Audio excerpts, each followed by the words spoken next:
Assalamualaikum warahmatullahi wabarakatuh. Selamat bertemu kembali. Semoga kita dan kalian tetap sehat dan tetap semangat.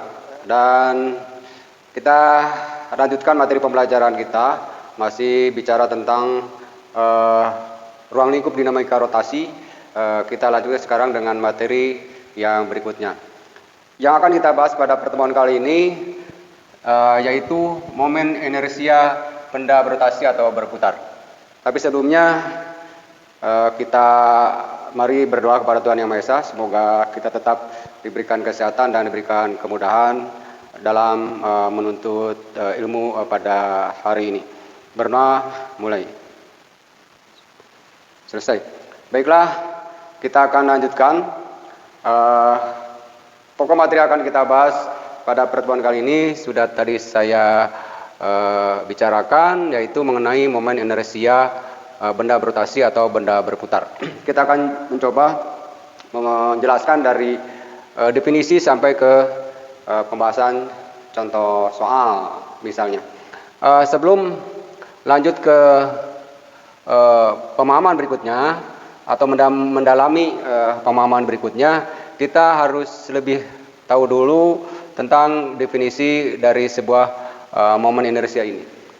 Yang pertama yang harus kita ingat bahwa momen inersia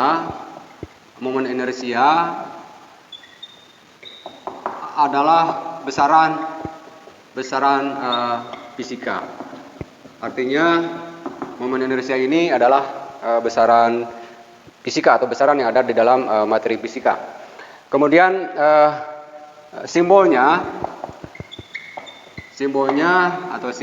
diberi simbol I. Itu simbol dari besaran momen inersia ini. Kemudian kita coba memberikan definisinya atau pengertiannya secara jenis kelompok besarannya. Bahwa momen inersia ini atau I ini termasuk kelompok besaran skalar. Artinya besaran yang tidak memiliki arah, hanya memiliki nilai. Saya ulangi, momen inersia adalah besaran fisika. Kemudian simbolnya I, kemudian termasuk dalam besaran kelompok besaran skalar. Artinya dia hanya memiliki nilai dan memiliki nilai saja, artinya tanpa memiliki arah. Kemudian sekarang definisinya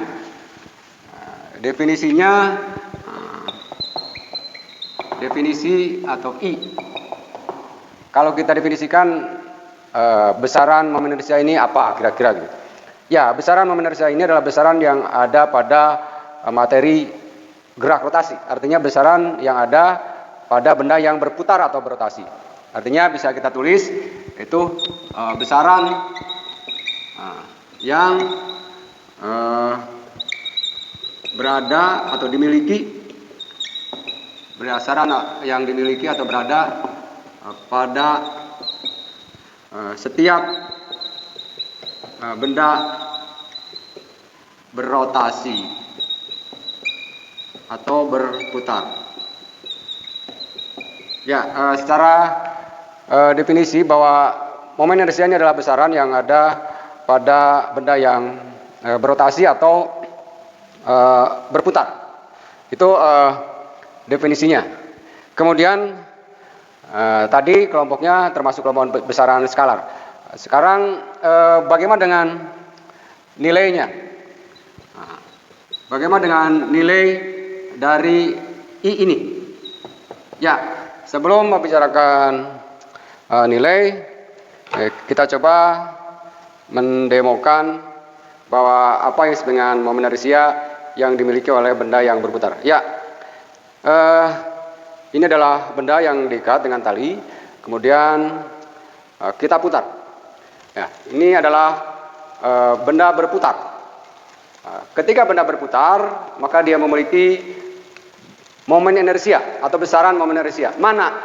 Atau yang dimaksud momen inersia pada benda ini adalah yang mana? Itu yang akan kita bahas.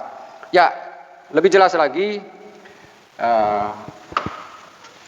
gerakan berputar benda tadi atau yang didemonstrasikan tadi kita coba gambarkan ke sebuah gambar. Kira-kira bentuknya seperti ini. Ya, ini adalah bendanya. Kemudian inilah jari-jarinya, jari-jari putarnya. Kemudian tidak boleh lupa bahwa ketika berputar ada poros. Ini adalah porosnya. Ini adalah porosnya. Kemudian ini adalah lingkaran putarannya, bisa ke kanan, bisa ke kiri, bisa ke kanan, bisa ke kiri. Saya ulangi, benda ini berputar dan dia memiliki momen inersia. Nah, mana yang disebut dengan momen inersia benda ini ketika dia berputar seperti ini? Nah, supaya lebih mudah, ini digambarkan gerakan ini ke gambar papan tulis ini. Kita coba identifikasi bahwa nilai dari besaran momen inersia pada benda ini, saya ulangi, setiap benda yang berputar memiliki besaran inersia, dan besaran inersia termasuk besaran skalar, artinya dia tidak memiliki arah, mau putar ke kanan mau putar ke kiri, nilainya sama, artinya tidak mengenal negatif dan tidak mengenal arah negatif, sehingga nilainya selalu positif karena dia besaran skalar. Nah, berapa nilainya atau bagaimana cara menentukan nilainya? Nilai dari momen inersia adalah hasil perkalian atau hasil kali antara massa benda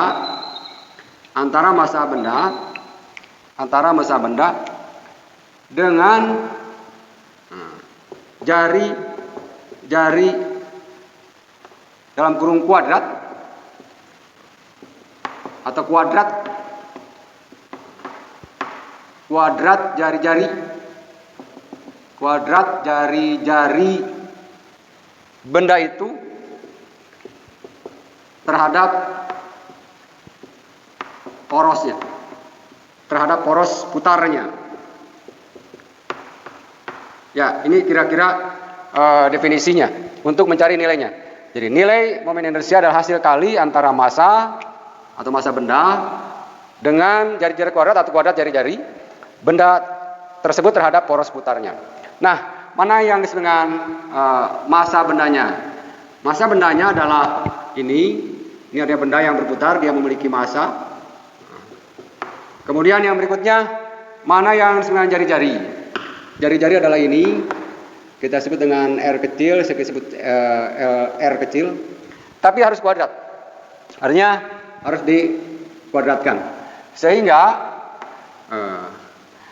kita coba membuat simbol dari definisi ini menjadi simbol.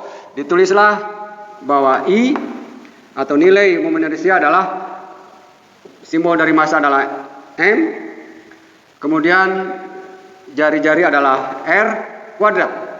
Ya, inilah nilai atau untuk mencari nilai dari sebuah benda yang berputar dan memiliki inersia atau yang memiliki nilai momen inersia. Nah, kemudian saya ulangi bahwa ini adalah massa M-nya, massa bendanya dalam satuan SI adalah kilogram. Kemudian ini adalah jari-jari putarnya. Jari-jari putarnya. Sudah berentu, jangan lupa bahwa jari-jari putar artinya acuannya adalah terhadap poros putarnya. Inilah poros putar, inilah jari-jari. Ini adalah R-nya. Tapi untuk mencari nilai momen inersia adalah R-nya kuadrat atau kuadrat jari-jari. Inilah definisi dari momen inersia dan nilainya.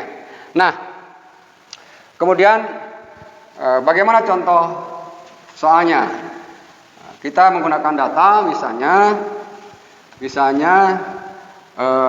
ulangi, si benda ini kita putar. Nah, kita putar dan datanya misalnya ini 1 kilo. Kemudian jarak dari sini ke sini atau ke porosnya, inilah porosnya, misalnya anggap saja 2 meter. Saya ulangi, ini misalnya 1 kilo masanya. Kemudian jarak antara benda ini ke porosnya adalah 2 meter. Sehingga ketika dia berputar, yang 2 meter itu jadi jari-jari. atau jadi jari-jari putarnya. Sehingga kalau menggunakan data, jika massa bendanya misalnya 1 kilo, ini misalnya 1 kilogram, kemudian jari-jarinya tadi, jari-jarinya 2 meter, jari-jarinya 2 meter, jari-jari 2 meter. Nah, pertanyaannya tentukan atau ditanyakan nilai momen inersianya, atau dalam kurung I berapa. Inilah contoh soalnya, misalnya kita menggunakan data.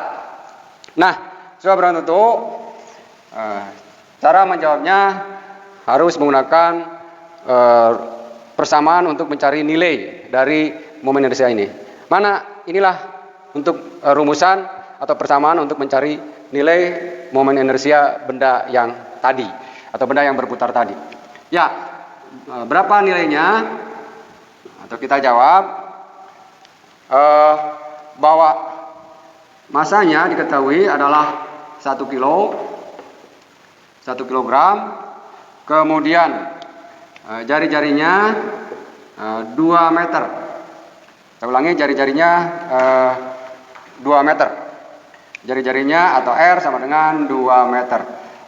Yang dimaksud pertanyaan soal ini atau pada soal ini ditanyakan adalah berapa nilai I-nya. Ya, cara menjawabnya adalah alatnya adalah persamaan ini. Nah, kita masukkan datanya. Yang ini artinya massa bendanya ada 1 kilo, 1 kilogram. Kemudian jari-jarinya 2 meter. 2 meter. Tapi kuadrat. Jadi harus kita kuadratkan semua. Sehingga yang ini jadi 1 kilogram. Kemudian 2 kali 2 kuadrat artinya 2 kali 2 yaitu 4. Terus termasuk juga meternya ini harus dikuadratkan. Kuadrat.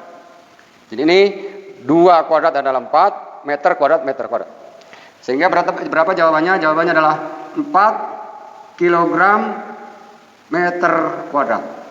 Saya ulangi, 1 kali 4 kilogram meter kuadrat. Inilah satuannya. Jadi satuannya untuk besaran momen inersia ini adalah kilogram meter kuadrat dalam satuan SI. Jadi ini adalah satuannya. Ini adalah satuan dari momen inersia. Itu saja tentang pemahaman termasuk soal dari momen inersia benda berputar. Nah, kita lanjutkan. Ya, kita lanjutkan. Nah, pertanyaannya, bagaimana kalau misalnya si benda berputar ini artinya pada poros putar ini atau pada poros putar yang sama tidak 1 atau lebih dari 1, bisa 2, bisa lebih. Misalnya ada benda lagi di sini. Ada benda lagi di sini, misalnya ini adalah biasanya benda 1, ini misalnya benda yang kedua. Kemudian ini misalnya porosnya sama, ini di sini poros putarnya. Nah, karena memang ini lebih daripada 1, maka kita mengenal jumlah atau sigma. Jadi jumlah atau sigma momen inersia. Jadi ini artinya kita bahas jumlah momen inersia, jumlah momen inersia pada satu poros putar. Pada satu poros putar. Ya, saya ulangi, kalau misalnya bendanya ada 2 atau lebih, maka kita harus menjumlahkan. Menjumlahkan terhadap apa? Terhadap satu poros putar ini. Artinya si benda ini berputarnya tetap satu poros, kemudian porosnya ini, dan untuk benda yang pertama juga porosnya juga sama. Setelah kita akan melanjutkan pembahasan kita masih mengenai momen inersia sebuah benda yang berputar pada sebuah poros. Kita akan coba mendalami tentang bagaimana seandainya si benda-benda yang berputar itu lebih daripada satu, bisa dua atau lebih, berputar pada poros yang sama. Sehingga kita akan mencari dengan cara menjumlahkan momen-momen inersia masing-masing benda tersebut. Sehingga judul atau materi yang akan kita bahas yaitu mengenai jumlah momen inersia pada satu titik poros putar. Ini adalah kita bahas sebuah contoh, misalnya ada 3 benda, yang pertama adalah M1, kemudian yang kedua adalah M2, dan yang ketiga adalah M3. Kemudian posisinya seperti ini. Sementara porosnya atau poros putarnya adalah poros putar di A di sini. Posisi M1 terhadap poros yaitu 2 meter, kemudian posisi M2 jaraknya 2 meter terhadap M1 dan posisi M3 jaraknya 2 meter terhadap M2. Sementara masanya M3 1 kilo, kemudian M2 1 kilo dan M1 1 kilo. Pertanyaannya biasanya hitunglah jumlah momen inersia terhadap atau di poros A atau poros putarnya di poros putar di A. Nah, bagaimana cara menjawabnya? Cara menjawabnya yang pertama kita identifikasi yaitu masanya. Masa M1 1 kilo, kemudian jaraknya M1 yaitu 2 meter terhadap poros. Sehingga nanti ketika berputar ini adalah jari-jari. Kemudian M2 juga 1 kilo, jaraknya 4 meter. Ingat bukan 2 meter, tapi 4 meter karena terhitung ke poros. Sehingga 4 meter ini atau M2 ini posisinya 4 meter terhadap poros sehingga jari-jarinya ketika berputar 4 meter. Kemudian M3 1 kilo, jaraknya bukan 2 meter tapi terhitung dari M3 ke poros sehingga jumlahnya ini 2 dan ditambah 2 sehingga jumlahnya 6 meter. Dan ketika berputar dia akan membuat jari-jari 6 meter. Nah, masing-masing si benda ini M1 ini memiliki momen inersia yang besarnya kita identifikasi. Misalnya I1 atau momen inersia untuk benda 1 adalah M1 kali R1 kuadrat. Untuk M1-nya 1 kilo kali R2-nya 2 meter kuadrat. Ingat, ini berbentuk kuadrat. Sehingga nilainya 1 kilo kali 4 meter kuadrat. Sehingga momen inersia untuk massa yang pertama yaitu 4 kg meter kuadrat. Nah, kemudian bagaimana dengan momen inersia untuk benda yang kedua, yaitu kita sebut saja I2, kemudian M2 kali R2 kuadrat. M2-nya 1, kemudian jari-jarinya 4. Tadi ini adalah 4 sehingga 4 meter kuadrat karena persamaannya harus dalam bentuk kuadrat. Sehingga nilainya 1 kg kali 4 kuadrat 16, sehingga nilainya 16 kg meter kuadrat. Kemudian untuk M3 yaitu I3. Momen inersianya M3 kali R3 kuadrat. Kemudian nilainya yaitu 1 kilo kali 6 meter kuadrat. Sehingga ini 6 meter kuadrat, 636 meternya jadi kuadrat. Sehingga nilainya 36 kg meter kuadrat. Nah, kemudian bagaimana jumlahnya? Sehingga jumlahnya atau jumlah momen inersia di poros A atau sigma IA yaitu I1 ditambah I2 ditambah I3.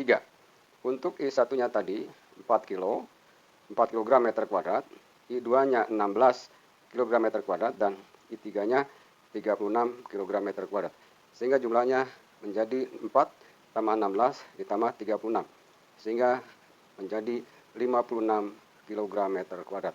Itulah jumlah momen inersia pada poros A atau pada poros satu poros yang benarnya ada 3 yang posisinya seperti ini. Nah, saya yakin kalian tidak akan kesulitan. Dan untuk berikutnya coba dianalisa sebagai latihan yaitu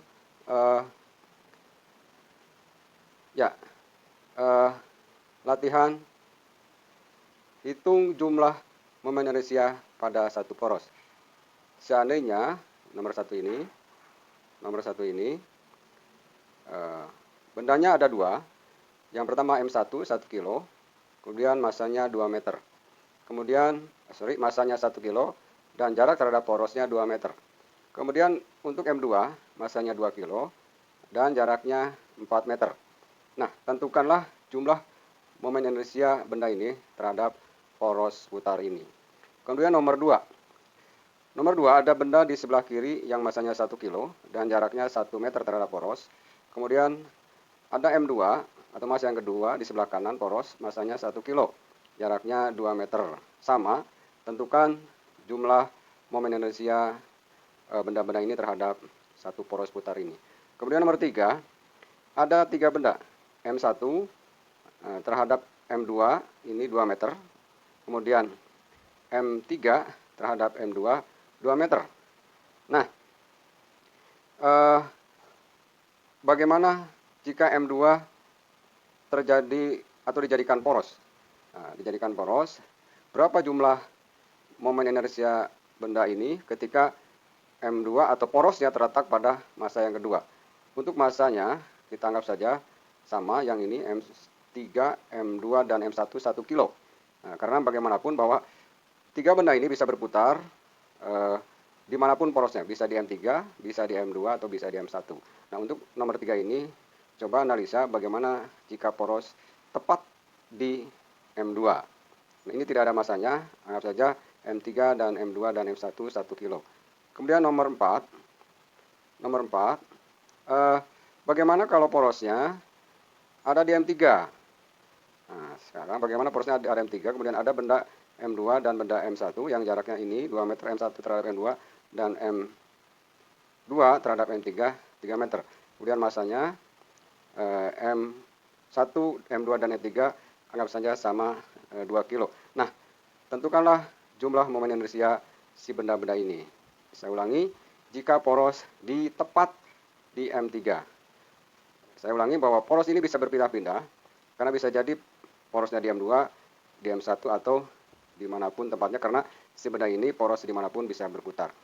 Itu saja, coba kalian kerjakan latihan ini supaya lebih paham dan lebih mengerti lagi. Terima kasih, selamat bertemu di pelajaran berikutnya.